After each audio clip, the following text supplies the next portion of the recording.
Thanks for joining us on CBS News Colorado for your First Alert Avalanche Forecast. I'm your First Alert meteorologist, Callie Zanandri. And joining me now is Brian Lazar, Deputy Director of the Colorado Avalanche Information Center. Brian, some good news for skiers and riders. Snow is on the way for the weekend, and if this storm delivers, some mountain locations could see more than a foot of fresh powder. Yeah, I mean, this is like great news. It's almost hard to believe, but yes, we do have snow on our doorstep. And if we look at kind of what the snow models are showing us right now, you can see that we're looking at a widespread 6 to 12 inches of snow across most mountain areas. So this is a fairly egalitarian storm. Everywhere's going to get some snow.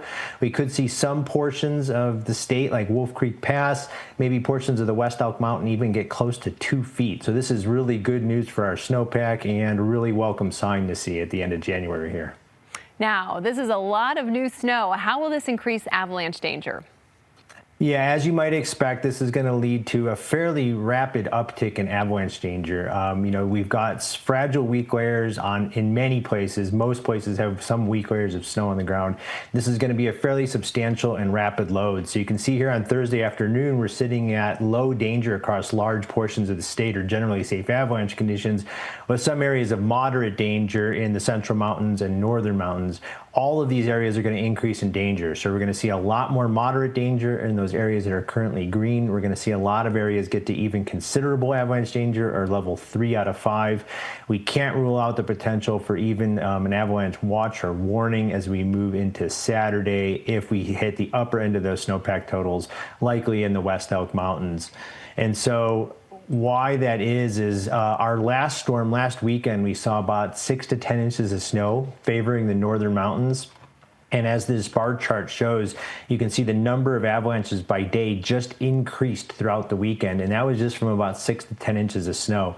And as we look into this weekend, starting really kind of mid-Friday afternoon into the evening through Sunday, we expect a repeat in that pattern and with even more snow. So conditions will even be more dangerous than they were last weekend.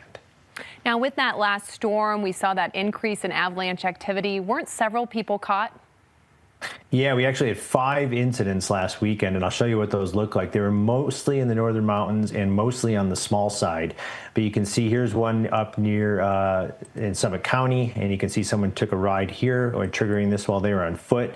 Here was a hut goer near the Eisman hut that pulled out this small soft slab. Again, everyone walked away fairly uninjured. This was one near Berthoud Pass, which did bury someone to their waist. And again, fortunately, no injuries, because most of these were on the shallow side. Here's a skier-triggered avalanche down in the San Juan Mountains near Red Mountain Pass. And you can see how these wind-drifted slopes did pose a threat last weekend. And so a lot of these people were caught, 5 incidents last weekend. Fortunately, no one injured because the avalanches were generally small. People just got lucky in some cases. But we expect avalanche activity to increase this weekend, both in quantity and in volume. So the avalanches are going to get bigger. Here are some examples of some of these avalanches that were remotely triggered, which is a good reminder that you can still trigger avalanches from a distance or from below. So we need to be really cognizant of overhead hazard. You can see the depth here is on the kind of 2 to 3 foot range. These are only going to grow, especially in wind drifted areas with the amount of substantial snow and a little bit of drifting snow, particularly in the alpine, that we're going to add. Some of these did run naturally, and you can see as we slowly gain volume in our snowpack, they're starting to break a little bit deeper and a little bit wider. This was done near Tenderfoot Mountain up near Vail Pass, and then maybe one of the bigger avalanches that we've seen from last week across the state in the West Elk Mountains. You can see the before and after photo here, and this one pulled out to the ground.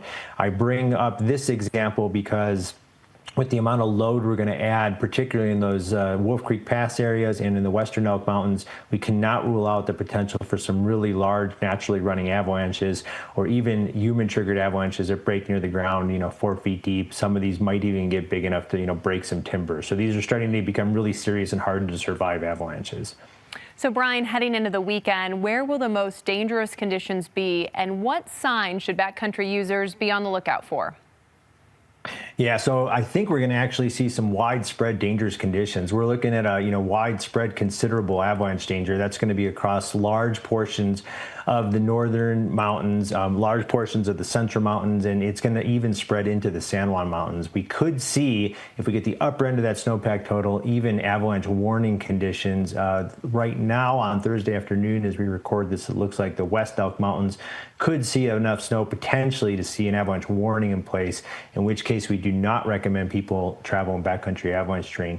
Even if we're only at considerable avalanche danger in many of these places, you've got to realize that this is a rapid change to the snowpack.